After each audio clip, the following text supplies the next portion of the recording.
she is from the little Alamite, she is not more, if you have seen the group.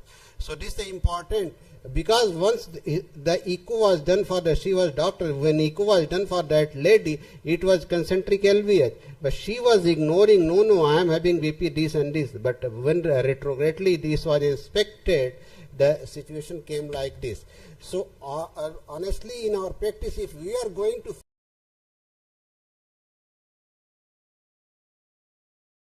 follow the Hutchinson's rule, clinical method, and whatever teacher, sir, you have told, all right.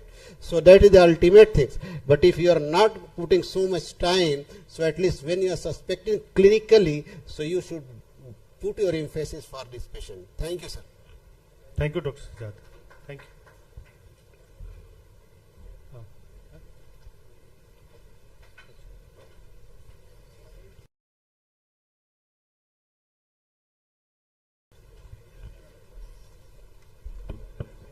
Thank you so much, sir, for illustrating us with that excellent discourse. I request our chairpersons to please felicitate Dr. Abhishek Kumar and Dr. Sajid Ansari. Our chairpersons for this session were Dr. Siddharth Singh and Dr. Yogesh Gaur. I request them to kindly conclude the felicitation.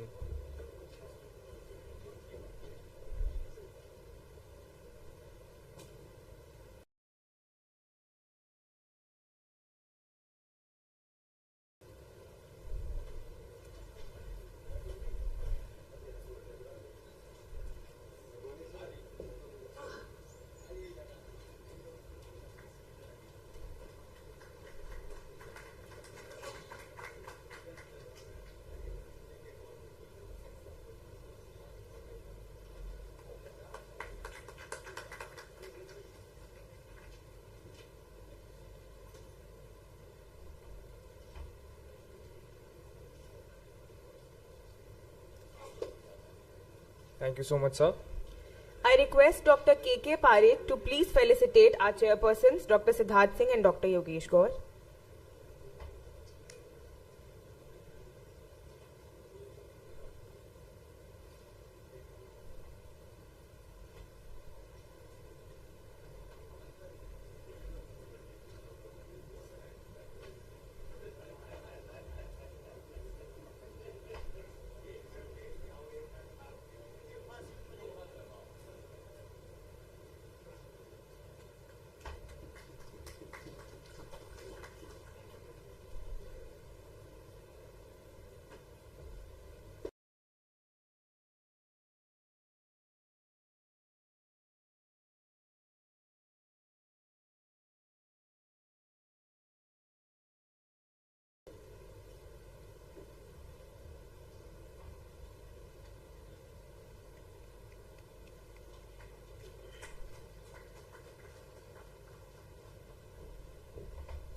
Thank you so much, sir.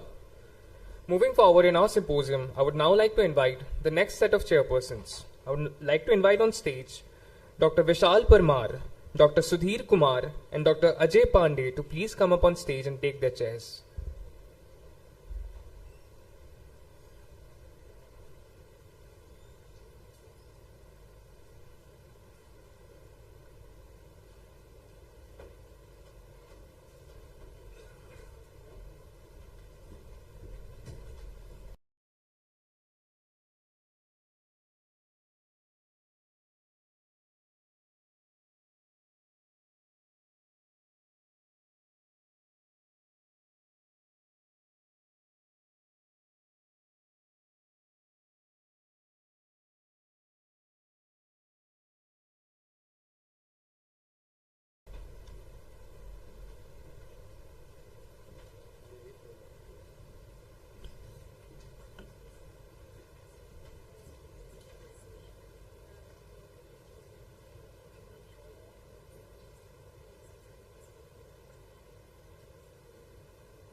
So, The first talk of this session is a very important topic, that is mass hypertension and update.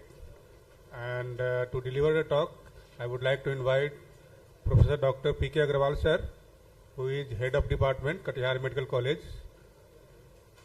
Sir, so over to you.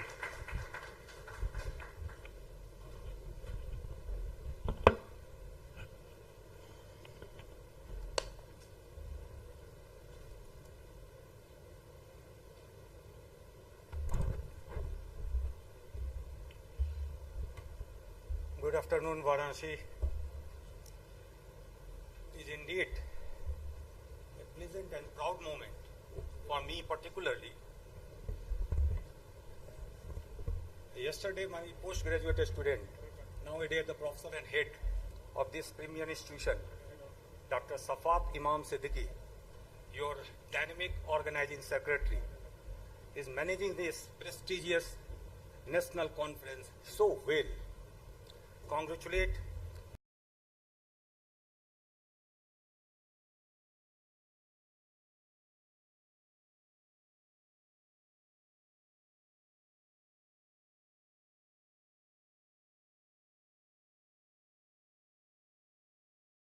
and blessing Safat. Another proud moment, my next postgraduate student, Dr. Vishal Parmar, is chairing my session. Really, really, I am proud of him. Proud of. I have assigned an important topic, that is the mast hypertension, to discuss about the mast hypertension. Some falsities about the hypertension. You all know this is very easy to diagnose hypertension, but yet to be diagnosed in all cases. Very easy to treat, but not treated fully. This coined the two important terminology, the mast hypertension and mast uncontrolled hypertension. Hypertension is a major public health problem, both for the industrialized nations and the developing countries, both for the urban and the rural areas. Two important outcomes of the hypertension, that is the premature cardiovascular disease and accelerated atherosclerosis. Traditionally, blood pressure is measured in clinic, that is called office BP. In 1983, Perloff et al. Coined a term and say the clinic BP and ambulatory BP may differ. This was a revolutionary statement. This floats four important terminology: sustained true normotension, sustained true hypertension, white coat hypertension, and mast hypertension. What is the sustained true normotension? In which the office BP and out of office BP both are normal. The sustained true hypertension, where the office BP and out of office BP both elevated. White coat hypertension, where the office BP is elevated but out of office BP remains normal. And mast hypertension, where the office BP remains normal and out of office BP remains elevated.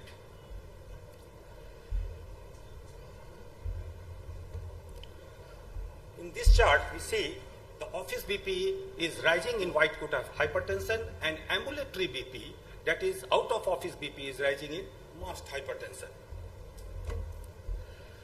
If we define the mast hypertension, it is defined as the untreated individuals with office BP less than 140 by 90 millimeter of mercury, and rest other criteria that fulfill the level of the hypertension, that is the 24-hour ambulatory blood pressure measurement is more than or equal to 130.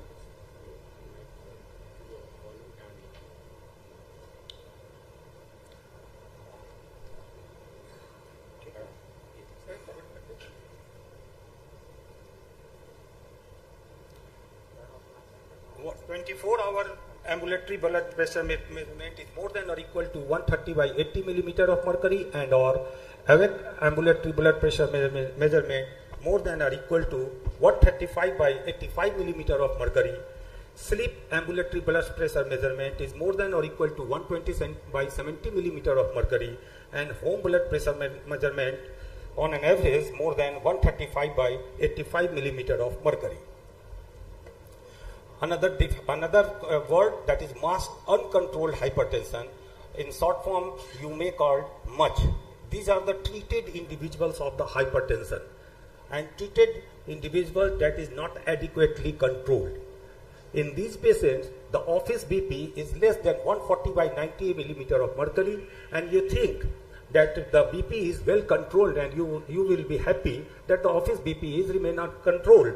But if you put the patient on ambulatory blood pressure measurement, you see the 24-hour ambulatory blood pressure measurement is more than 130 by 80 millimeter of mercury.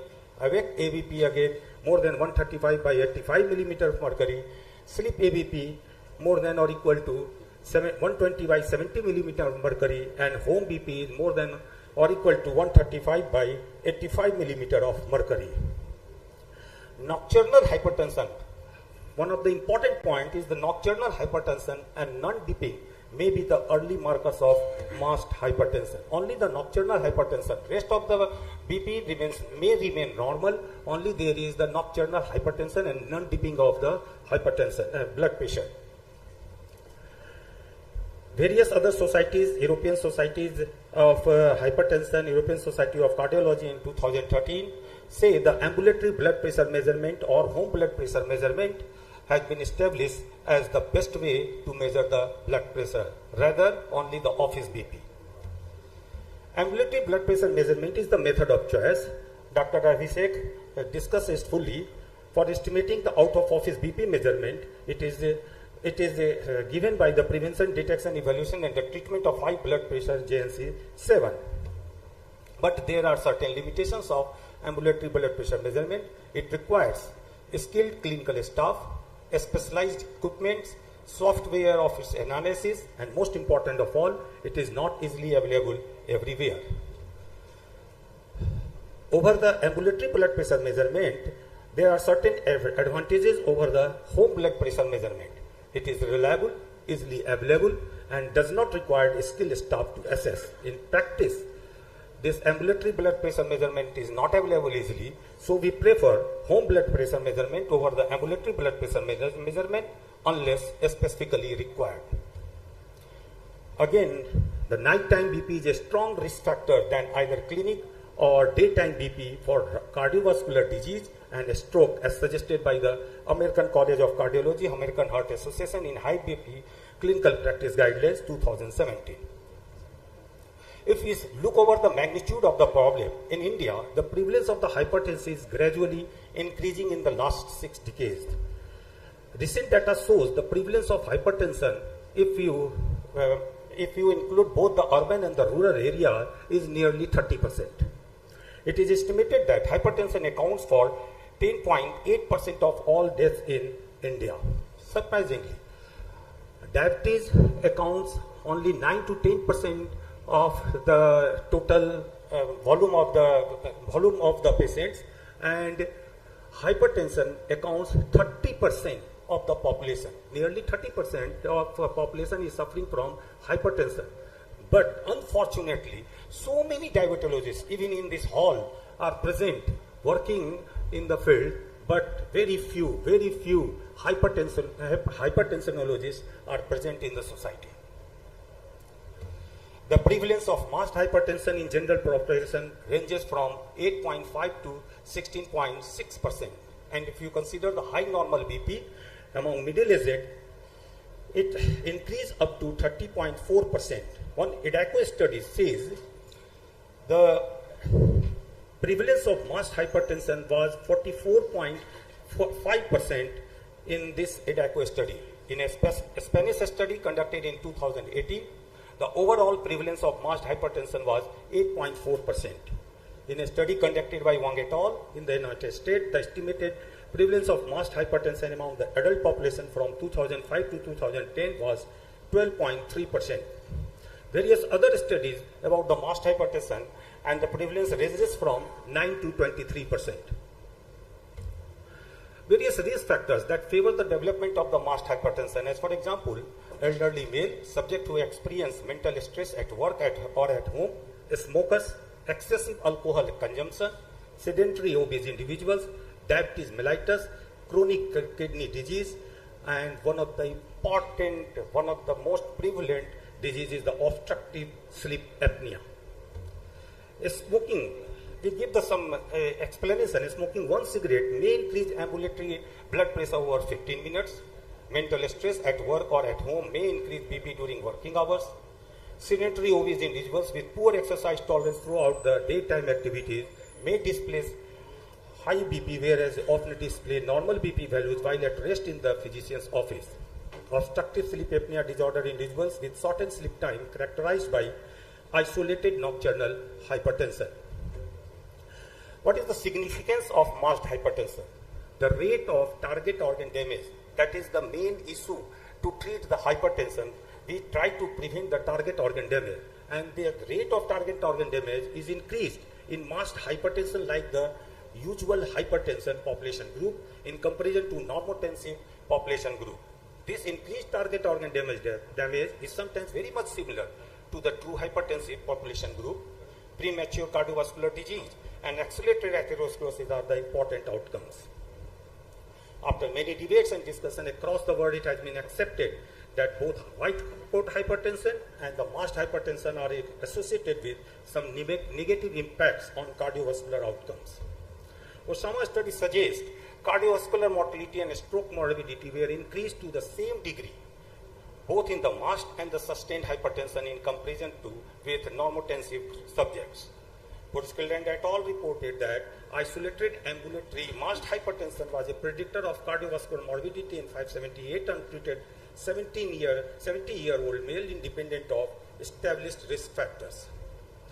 Various other studies, a cohort studies of the elderly men from Sweden showed that body mass index, plasma glucose, and echocardiographically determined left ventricular relative wall thickness were increased in persons with MAST hypertension compared with normotensive subjects. The first findings that suggest MAST hypertension was an analysis of Pamela data that suggests left ventricular mass index in the MAST hypertension is very much similar to the true hypertensive group. These findings were confirmed in a recent study that analyzed the association between intima media thickness and MAST nocturnal hypertension. MAST hypertension group had greater intima media thickness than that in the normotensive group. These studies and observations suggest that early detection of MAST hypertension is necessary to prevent the target organ damage. If we see this graph, you see the incidence of the cardiovascular events is very much close to true hypertensive group in case of MAST hypertension. And if you target the high normal BP, this incidence of the cardiovascular events comes more closer to the hypertensive group in terms of the cardiovascular events. If you see this graph, the uncontrolled MAST hypertension, the person who is hypertensive not controlled adequately, the cardiovascular events sometimes even more than the treated hypertensive and treated normotensive groups.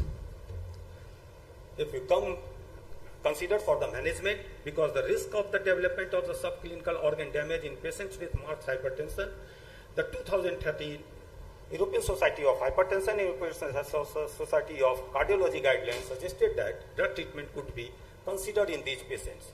The first step in these patients include assessing target organ damage and finding out additional risk factors such as diabetes. Initially, non-pharmacological management such as lifestyle modifications should be implemented to decrease and normalize out-of-office BP. If it fails, pharmacological treatment should be initiated. On a large database-based analysis, it has been shown that up to 30% of the treated hypertensive patients may be a case of MAST uncontrolled hypertension.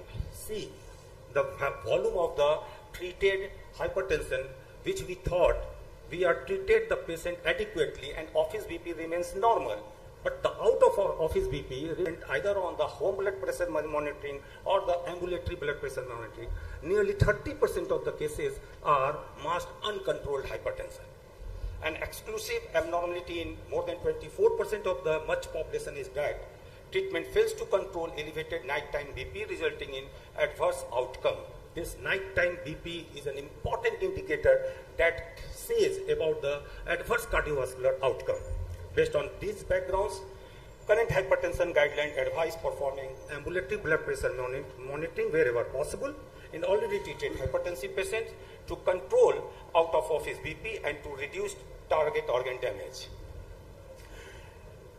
This is the flow chart how we should proceed to find out the MASH hypertension and white coat hypertension.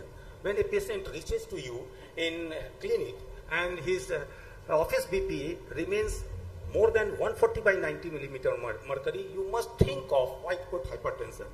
Put the patient on ambulatory blood pressure measurement, and if the ambulatory blood pressure measurement is okay, then this is not the white coat hypertension. Otherwise, you may consider to change the drugs or put on some other drugs.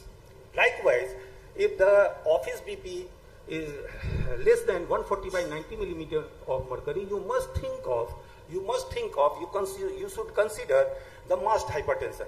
Put the patient on ambulatory blood pressure measurement or at least home blood pressure measurement that is easily available. Only you have to train the person to put him or her in on home blood pressure measurement, and if the home blood pressure measurement is adequate, it is okay, and if it is more than the required value to defend the target organ damage, change the drugs or give him some another drugs. To conclude, office BP and out of office BP may differ. This is my first message to the audience. Only office BP measurement cannot decide whether the person is hypertensive or not. Both MASH hypertension and white coat hypertension are established in TATIS now. They may reflect in adverse cardiovascular outcomes and other target organ damages, such as true hypertension. MASH hypertension may be suspected in individuals who have a history of occasional high BP readings, but who are apparently normotensive when checked in the office. One practical point is that we should continue to follow such people rather than dismissing them and encourage out-of-clinic monitoring of BP. This would apply particularly to smokers and those with BP in the pre-hypertensive range. The potential implications of MASH hypertension are huge, but the optimal strategy for detecting the condition in general population is not yet clear. Ambulatory blood pressure measurement is the ideal tool for assessing out-of-office BP during the initiation and titration of antihypertensive therapy, but it has got its limitation too. Home blood pressure monitoring is also a reliable and easy to operate tool and is preferred in clinical practice, but it is only complementary to ambulatory blood pressure measurement, not a replacement. Further studies are needed to document when and where ambulatory blood pressure measurement and home blood pressure measurement are both should be used, when antihypertensive therapy should be started in case of MASH hypertension or white coat hypertension. Please listen this word. If you consider the hypertension, nearly 30% of the population is suffering from hypertension, and next 30% are of MASH hypertension. It means out of 100 people, 60 persons are suffering from directly or indirectly hypertension. What does it mean? It means out of 3, 1 in this gathering may be a case of hypertension. Please have one, suggest the persons to go for home blood pressure monitoring. I request unmask your MASH hypertension to protect your heart and kidney. Thank you for your listening. Thank you, sir. We all know the rule of halves about the hypertension, and thanks for your very informative deliberation. Now the house is open for any comment or question.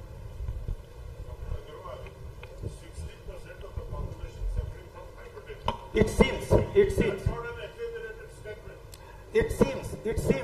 The data says nearly 30%. If you consider both the urban and the rural population, 30% are hypertensive.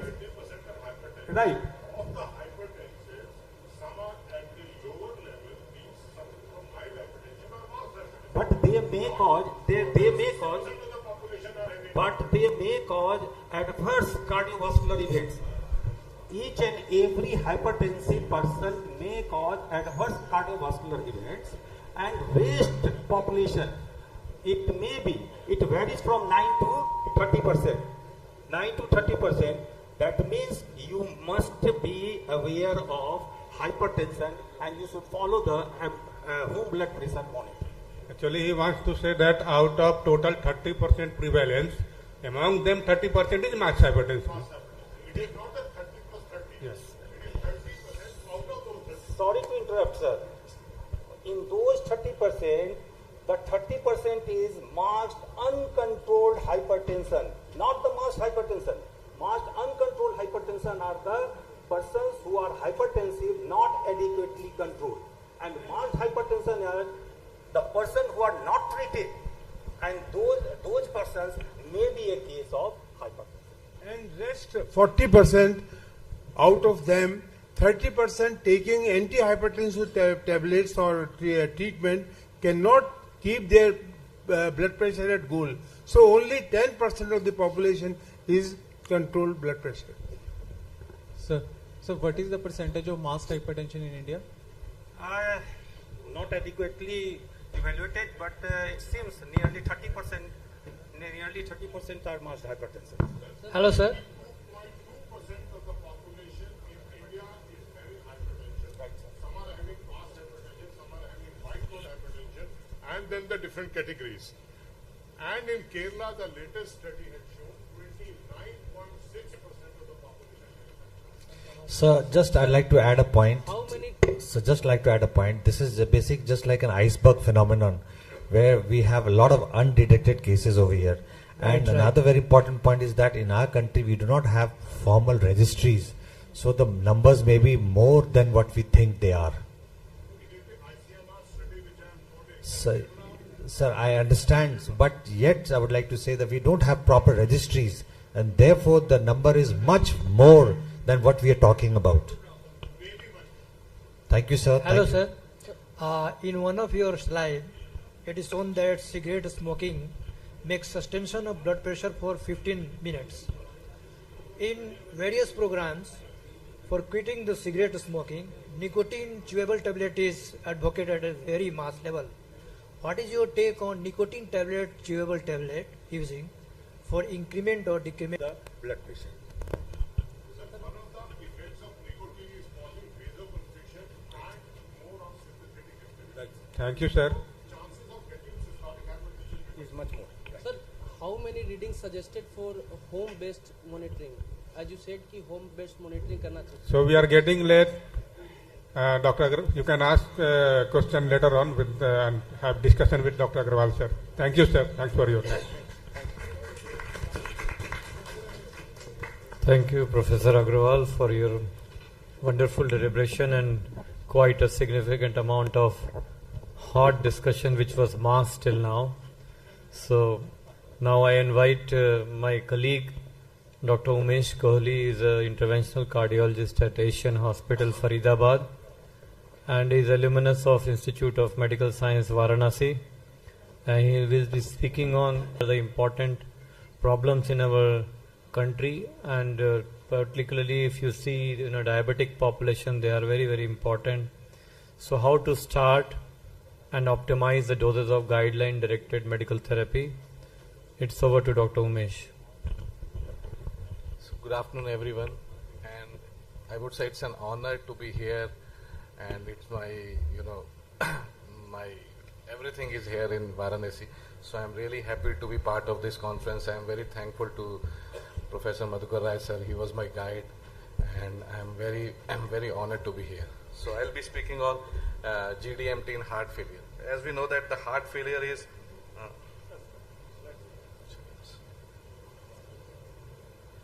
so we know that the heart failure is a very big problem, and if you see, the number of heart failure patients are increasing as the age increasing, as the the therapy is increasing, the number of heart failures is increasing. we know that this is basically stages of heart failure. We know that stage A at risk of heart failure, but there is no structural heart disease. Stage B, structural heart disease, but there are no signs and symptoms. Stage C, structural heart disease with prior signs or symptoms of heart failure. And stage D is refractive heart failure requiring specialized treatment. And I don't want to discuss about the NYHA class. Everybody knows about the NYHA functional classification. Class 1, 2, 3 and 4 is the refractory heart failure stage. So now the therapy for heart failure is currently evolving. So the therapy of currently available GDMT is ARNI, the backbone of heart failure therapy, SGLT2 inhibitors, ACE inhibitor, ARB, beta blockers, MR agents, and in some pyridine. With the exception of loop diuretics, all of these therapies have shown some or other, significant effects in the randomized control trials to improve symptoms, reduce hospitalization. Nowadays, digoxin is no longer used. It is only used to control the heart rate in atrial fibrillation patients. So we know that in India, the mortality rate in HFrEF patient is increasing. If you see the in-hospital mortality rate, it is around 10%, and at 2 years, this rate goes up to at least 40%. So the incidence is gradually increasing with time. And what is the cause? If we see the lack of GDMT was associated with higher risk of mortality in Indian scenario in Indian heart failure patients. And why the optimal GDMT, that is why we say optimal GDMT is an essential way to combat the heart failure. Although we know that heart failure is a major cause of mortality worldwide, effective medical therapy exists with data to reduce the morbidity and mortality. And to improve the patient outcome, currently guideline recommend guideline directed medical therapy. We should stick on to the guideline directed medical therapy, and initiating and continuing GDMT keeps the real world heart failure patients alive and live longer. And if we see that patients who are not on GDMT, almost 29%, they have 29% increased risk of mortality as compared to patients on GDMT. And the ACC guidelines recommends optimizing GDMT during hospitalization. So hospitalization for HFrEF is a critical opportunity to continue, initiate and further optimize. And continuation of oral GDMT during hospitalization for heart failure has been shown in registry to lower the risk of post-discharge deaths and readmissions as compared to people who discontinue. And the ACC recommends sacubitril valsartan ARNI as the first line therapy for all HFrEF patients. So in chronic symptomatic patients of HFrEF, those who are in class 2 or 3, those who are already on ACE inhibitor well tolerated, the replacement with ARNI is recommended. And ARNI is recommended as de novo treatment in hospitalized patient after acute heart failure before discharge. And even ESC also recommends ARNI as the first line cornerstone therapy for all HFrEF patients. And we know that the ARNI should not be combined with the ACE inhibitor, and if we want to start the ARNI, there should be a 36-hour gap so that to avoid the incidence of angioedema. And there is no existing data to suggest aldosterone antagonist is mandatory before starting ARNI, and there is no need to wash out prior before, when transitioning from ARB to ARNI. And in stable non-congested patient, impairing lowering of loop diuretic has been recommended to reduce the incidence of hypertension. That is very common with the ARNI. So we will look at the evidence backing the use of ARNI. So the largest and the biggest trial for the ARNI was the paradigm heart failure. So it has, we see the primary composite or CV death or heart failure hospitalization, all were significantly reduced in patients who was on ARNI, who was on sacubitril valsartan. And sacubitril valsartan keeps the HFrEF patient out of hospital, makes them to live longer. So the phenomena is to up titrate the ARNI in OPD in patient with HFrEF. There is a 2 weeks interval. We should assess the blood pressure, we should assess the renal profile, and every 2 weeks we should, increase the dose till the optimal dose of 200 milligram. We start from 50 milligram, but in our clinical practice, even I usually, the patient who has a borderline blood pressure, I start with the 50 milligram, half a tablet per day or half a tablet twice a day. And depending on, the clinical scenario and the tolerability, we gradually increase the dose. And if we see the data, they say that 60% of FRF patients post-discharge achieve the target dose of sacubitril by 26 weeks. And the ARNI enables simultaneous GDMT optimization in OPD patients of FRF and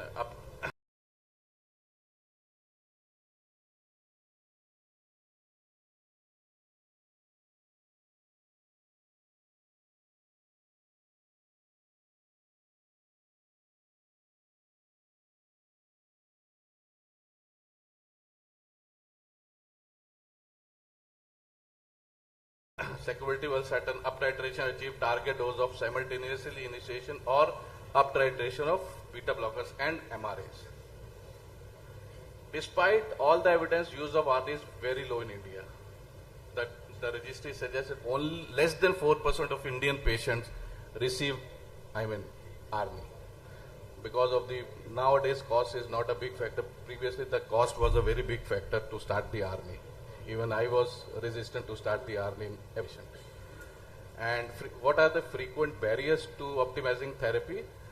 So amongst the main reason was the hypotension. That is the very common scenario. And most of the heart failure patients, they have a borderline blood pressure. So it is very difficult to start or continue the ARNI. There are mainly three common renal impairment. So hypertension with HFrEF, the challenge is patient with HFrEF patient are some patients are usually hypotensive, and those patients who are hypotensive, they are associated with poor outcome because the optimal therapy cannot be started in this. So how do we break this vicious cycle? First of all, we have to understand what is the concept of hypertension. So the main limiting factor for treatment is not hypertension, but lack of understanding about the hypertension. We should not, go by the readings. If the blood pressure is 90 or between 90 to 100, we should stop. But we should look at the clinical scenario. If the patient is able to tolerate, if there are no signs and symptoms, he has no giddiness, there was no deterioration of the renal functions, so the therapy should be continued. So therefore, for any change in therapy, symptom of hypertension need to be present.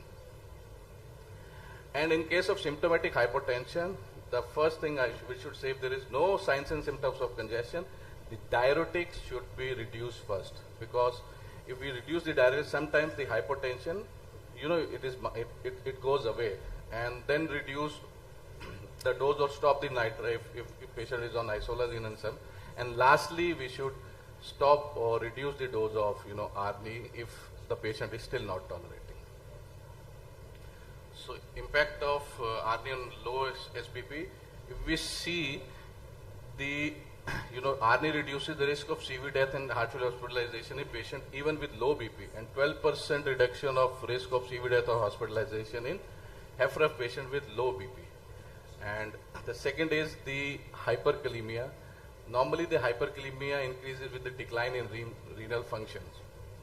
So impact of hyperkalemia in ADHF patient, 9% of patients admitted with acute present with hyperkalemia, and 10 to 38% of hospitalized patients who receive ACE inhibitor develop hyperkalemia, and almost 10% of patients prescribed an ACE inhibitor develop severe hyperkalemia within 1 year follow-up. So what is the impact of ARNI on serum potassium level as compared to the ACE inhibitor? The serum potassium level percently lower with the ARNI as compared to the enalapril. So the incidence of hyperkalemia is relatively lesser in ARNI patient as compared to ACE inhibitor. So another is the renal dysfunction. The lower incidence of elevated serum creatinine occurs usually with ARNI as compared to the ACE inhibitor in chronic heart failure patients. So discontinuation of treatment due to renal dysfunction, there is a lower rate with ARNI as compared to the ACE inhibitor or ARBs in HFrEF patients. And there is a significant improvement in eGFR, which has been shown in several trials with ARNI in real world setting in heart failure patients, even in patients with CKD. And we know that the ARNI reduces the risk of worsening renal functions as compared to ACE inhibitor ARB in heart failure patients. There was 11% reduction in the worsening renal failure with ARNI as compared to ACE inhibitor ARB in HFrEF patients. And we should see the starting dose. If there is a mild, renal impairment, even the moderate renal impairment, the dose should not be reduced, and the target should be to achieve up to the 200 milligram. And there is severe renal impairment, then we have to stop it or we should not start it. So second important pillar is the SGLT2 inhibitors. The SGLT2 inhibitor basically started with the anti-diabetic drugs, but now this is an ultimately a wonderful, heart failure drug. So the data shows that it reduces the HFrEF regardless of presence of diabetes. The proposed mechanism includes osmotic diuresis, natriuresis, decrease in arterial pressure and stiffness, and shift to ketone-based myocardial metabolism. So there were the two biggest trials for DAPA, and the DAPA-HF and EMPEROR suggest that the effect of empagliflozin and dapagliflozin on hospitalization were consistent, and that these agents reduce all-cause and CV death and improved renal outcome in patients. So they have also shown to reduce the worsening of renal function during the first year of use and subsequent. So indication and dosage. The indication is now the SGLT2 indicated in the all scenarios of heart failure patient, not only in the heart failure at HFrEF, it is also indicated in the HFpEF patients also. So NYHA class 2 to 4 and administered in the conjunction of background GDMT for heart failure. The starting dose of DAPA is 10 and the EMPA is also 10 milligram per day. The previous the ESC HFA guidelines in 2016, the 2016 guidelines says the EMPA should be considered in patients with diabetes in order to reduce the delay of onset of heart failure, but now in 2021, the SGLT2 inhibitors are recommended in patients with either with type 2 diabetes or not at risk of CV event to reduce the hospitalization for heart failure, major CV events, and end-stage renal dysfunction. So if we see both the trials, the DAPA, HF and EMPEROR reduced, there was significant reduction in both the trials of CV death and hospitalization, all-cause mortality. So EMPEROR reduced, this empagliflozin has the similar effects on primary endpoints and key secondary endpoints, in the DAPA HF also, the components of primary endpoint were significantly reduced with DAPA as compared to the placebo group.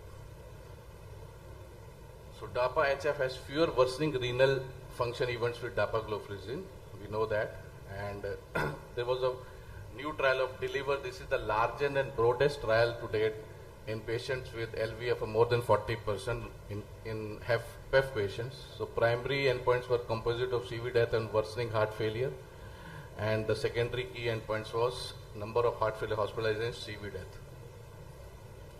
So the DELIVER, the primary composite endpoint of CV death, heart failure, hospitalization, or urgent heart failure visit, there were 18% relative reduction in the DAPA group as compared to the placebo. And if we see the benefit of DAPA across all the ranges of LVEF, whether it is HFrEF patient or mildly reduced ejection fraction or hypertension, heart failure patient with preserved ejection fraction, there was significant reduction in the composite endpoints across all the ejection fraction groups with dapagliflozin. And the 2022 AHA ACC guidelines for meningeal heart failure, the new recommendation for HFpEF are made for SGLT2 inhibitor as a class 2A and for ARNI and MRAs as a class 2B. And one should avoid the routine use of nitrates and PD inhibitors. So another pillar is the MRAs or aldosterone antagonist in the heart failure patients. So eplerenone and spironolactone, we know that one should start according to the renal profile and the blood pressure values. And the important point is, should we continue GDMT after improvement in EF? That is the biggest question in mind, because sometimes we see in the OPD the patients who have the LV dysfunction and gradually over the years, so his LV functions are improved to normal. So should we, stop the ARNI or the SGLT2? This is a question that keeps trembling in the mind. The recent red heart failure, withdrawal of pharmacological treatment, the trial, the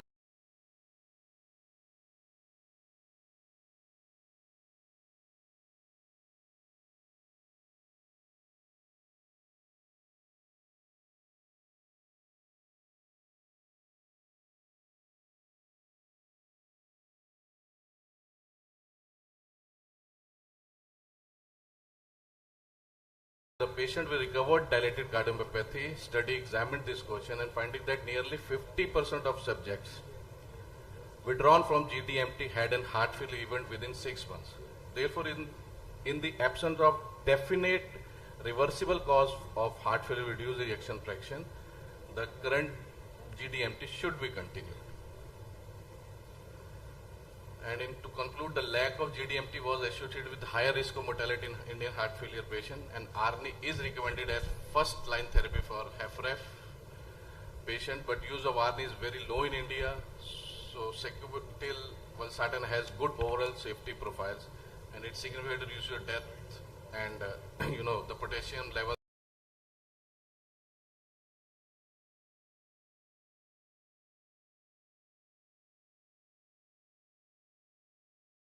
are not significantly increased, and the renal profile is also better as compared to the ACE inhibitor.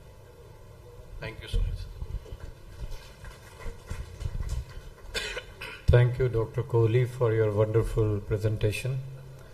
Now the session is open for questions and comments.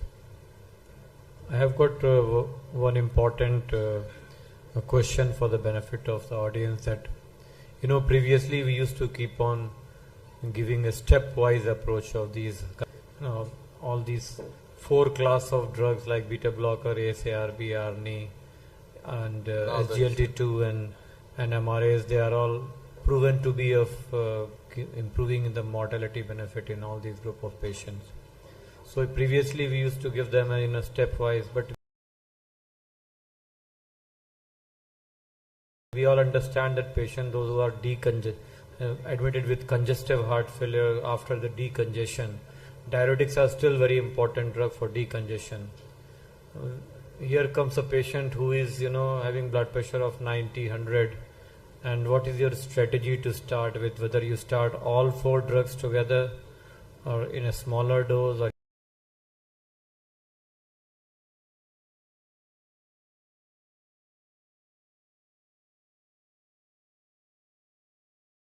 you start with 2 drugs first and then add on second and third. But what should be the protocol? And suppose the patient is already on all these 4 classes of drug and still the heart failure is worsening, like the patient belongs to a worsening heart failure, what should be your approach? For the worsening heart failure, despite of all GDMT, there is a new drug.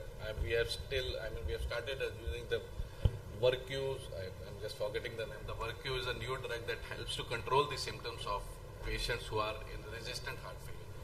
But your first question, like if the patient, it's decongested, it's congested heart failure, if one should have, after decongesting the first, initially, then we should start with the blood pressure borderline. We should start with the 1 or 2 drugs at a time, and then we accordingly, after the patient is stabilized, then we should add the 3rd or 4th drug. To start with the blood pressure borderline, to start with the, I will suggest to start with the SGLT2 inhibitors first, and if the blood pressure is maintained, then we should add a lower dose of ARNI, so that to see whether the patient is able to tolerate it or not, and if the symptoms and signs of decongestion goes away, then we should reduce the dose of diuretics that are important in causing the hypotension. So I think the other way around, what Sir has said, that if the heart rate is more, we should escalate beta blockers. If congestion is more, we should start with diuretics. If CKD or pressure on the kidney is more, we should start with ARNI. So that is how we should go in for step care treatment. But at the end, we should use low dosage of all the 4 drugs irrespective of, taking control of the blood pressure, etc. That's very rightly said, because beta blockers give you best mortality benefit, 35 to 40%. And SGLT2 is 1A recommendation, so it should be the first, as Dr. Sahab has rightly said. But then you have to use all the 4 pillars, and maybe the new drugs, Varigogat, which he is saying, is to be used in very low ejection fraction, so less than 25% ejection fraction. The last drug, basically, the last drug in the kidney. That's the last drug as of now.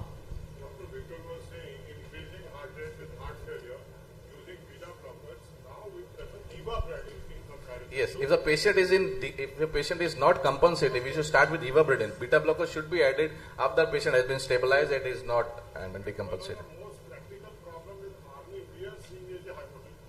Yeah, that is.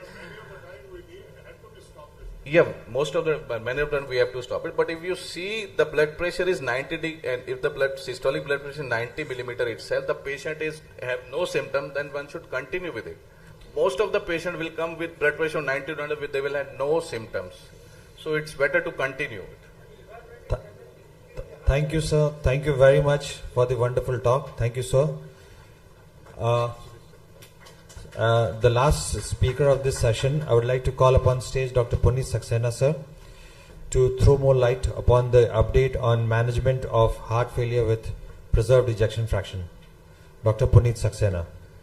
So, thank you very much, and I want to thank Dr. Rai and his team, Dr. Mrityunjay Abhishek, and the organizers, Dr. Rai. I have not met him personally, but will be meeting him personally for the first time in the banquet, I suppose, and Dr. Siddiqui. So we also organized CCDSI state chapter last year, and we had so many luminaries there, and Dr. Taneja, who is the president here, he was also there last year, and I was at Gurgaon also. So the context has already been set by Dr. Kohli about the blood pressure, where he has discussed about the most common kind of heart failure, that is with reduced ejection fraction. And I'll be speaking on heart failure with preserved ejection fraction, which is often missed actually. So if you just want to, I'll go with the briefs in beginning, that patients who are having ejection fraction of more than or equal to 50% are considered as heart failure with ejection fraction. So somebody who is having a fraction of 60%, 62% can also be suffering from heart failure. And that is the misnomer or probably the missed heart failure. And it refers to symptoms with normal, please note normal or near normal cardiac function on echocardiography, and common clinical features of heart failure with preserved ejection fraction include diastolic dysfunction, which is very common. If you get echo done of anybody who is 45, 50 years of age, you will find grade 1, grade 2 diastolic dysfunction mentioned in the echo, but it is not paid attention to. So reduced compliance of the ventricle and sometimes ventricular hypokinesia also. So it's a progressive syndrome with preserved ejection fraction, but it is characterized by complex mechanisms of systemic and cardiac adaptation that vary over time, particularly in the elderly population. And this progression is modulated by coexisting conditions which are indolent, which may not be florid, like coronary artery disease, renal disease, hypertension, diabetes, and so on, which leads to tissue alterations like fibrosis and the hypertrophy of the myocytes, and anatomical alterations happen, which leads to either dilatation or decreased contractility or the stiffness of the left ventricle, and finally the neurohormonal alterations set in, starting the pathophysiology of heart failure of this variety. So just a brief about the categorization. So as per the ESC guidelines, it can be distinguished into three types, and there is a fourth type also. So the heart failure with reduced ejection fraction, where you have symptoms and signs with EF less than 40. Then you have mid-range EF, where the EF is 40 to 50%, but it has to be corroborated with elevated levels of BNP, the anti-pro-BNP to be more specific. And you have to demonstrate either a relevant structural heart disease or a functional heart disease in form of diastolic dysfunction. And the third category is the preserved ejection fraction, which I am going to discuss, is EF more than 50, and the same criteria for diagnosis as with the mid-range. And the fourth category is the heart failure with improved ejection fraction. So somebody who was having ejection fraction less than 40% and has now improved to more than same around 50%, so that is the fourth category. So despite having a preserved ejection fraction, patients with heart failure of this variety will have same symptoms. Please note, same symptoms as heart failure with reduced ejection fraction, that is shortness of breath, excessive tiredness, and limited exercise capability. So these two are very subtle symptoms, tiredness and limitation of exercise, which are again missed. So these are the basically differences between the two major categories, the reduced ejection fraction and the heart failure with preserved ejection fraction. So for with preserved ejection fraction, the mechanism is alteration of LV filling. Women are more affected than men, and we often find women, elderly women, complaining of breathlessness, which is often taken as a functional symptom and not being diagnosed in these women. More often older, because you're dealing with a stiff ventricle and comorbidities, then history of hypertension, AF and valvular heart disease can be there. An impact of comorbidities may be more profound, and concentric remodeling with or without LVH. LVH may not be there. It can be only stiff left ventricle without any LVH. And vasodilators have little impact on LV systolic performance. If you use ACE inhibitor or ARBs, it won't change any ejection fraction, and probably the symptomatology will also not improve. This is different than the reduced ejection fraction heart failure. So this is how the progression of heart failure with preserved ejection fraction starts, from risk factors to clinical syndrome. So risk factors are aging, obesity, metabolic syndrome, hypertension, sedentary state, coronary disease and kidney disease. And what it is doing, just see, at the level of the tissue and cell, there is systemic inflammation leading to myocardial ischemia, tissue fibrosis, abnormal energetics of the myocardium, and altered cell signaling and leading to myocyte hypertrophy. And the ventricle, how it modulates, just see from left to right, how the ventricle is changing its shape, hypertrophy, and finally it is leading to dilatation.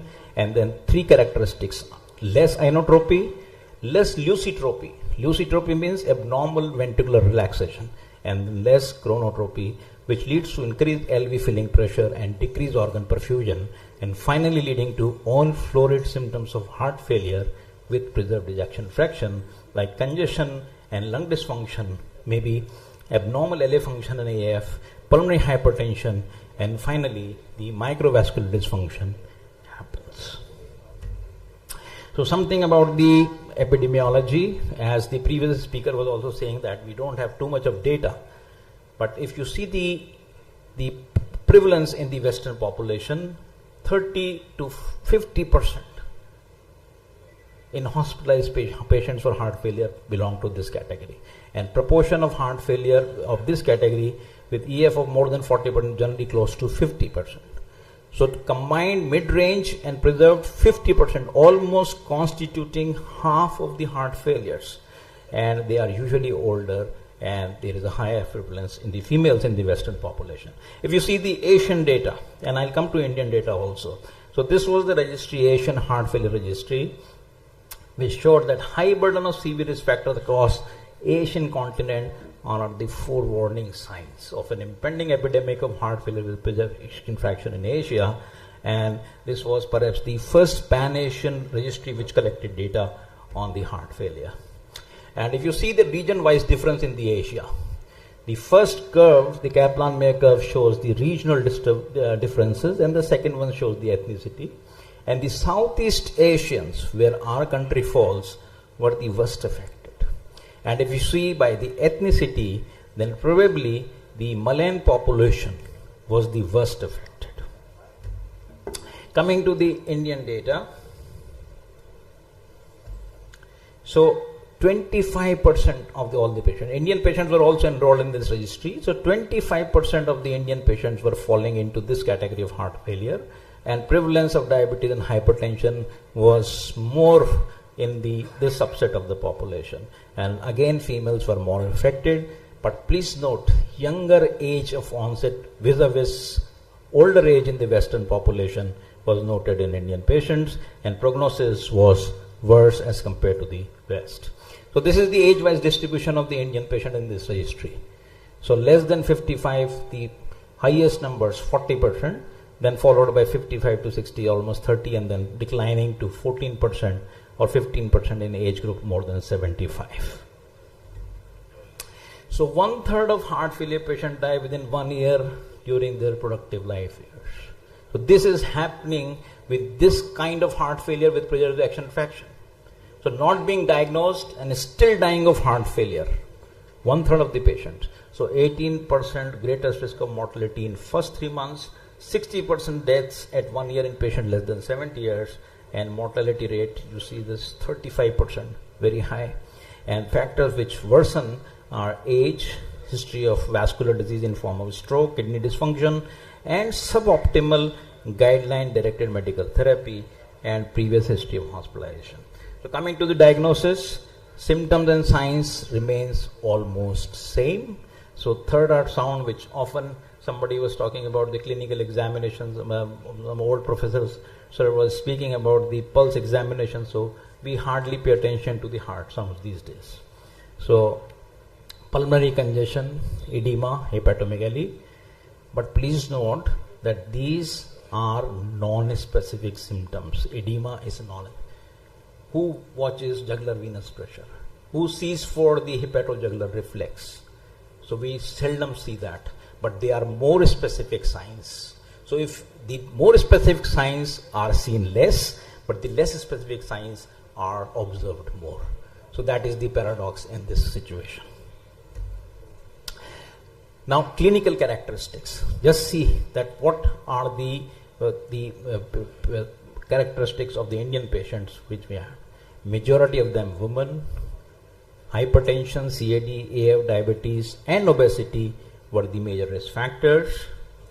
Coming to the diagnosis, various bodies have been advocating the diagnosis, and I am talking about the ESC and AHACC guidelines, where they say that recognize the complexity of the diagnosis of this set of heart failure due to non-specific symptoms, and recommend that diagnosis should be based on finding of symptoms typical of heart failure, signs typical of heart failure, with normal or only mildly reduced LVEF, but then you have to demonstrate the biomarkers, elevated NT-proBNP, which is available these days even at the smaller centers, and it is not costly also, and you can get the result very quickly in the emergency room also. So doing that is mandatory, but sometimes even if that is normal, then you have to switch to stress test and you have to see the temporary heart failure situation which has coming in and going out. So that you have to see by doing the specialized test like the stress test, stress echo, or maybe doing an invasive measurement of LV filling pressures. So I'm going to skip this. So this is the toolbox. Echocardiography remains the gold standard, and obviously measurement of the diastolic velocities across the mitral valve and assessing the LVEDP, that is the end diastolic pressure, remains the mainstay in the diagnosis of this set. And these are the pictures basically which tells you that what indices like the LV hypertrophy, where the LV mass index is more than 95, the LAVI is more than 34, elevated LV filling pressures more than 15 are diagnostic of abnormal LV diastolic function and of this category of heart failure. So these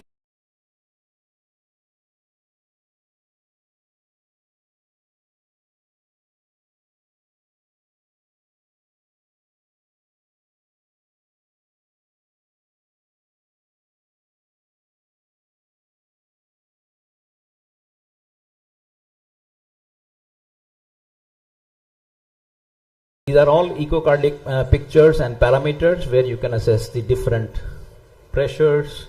Then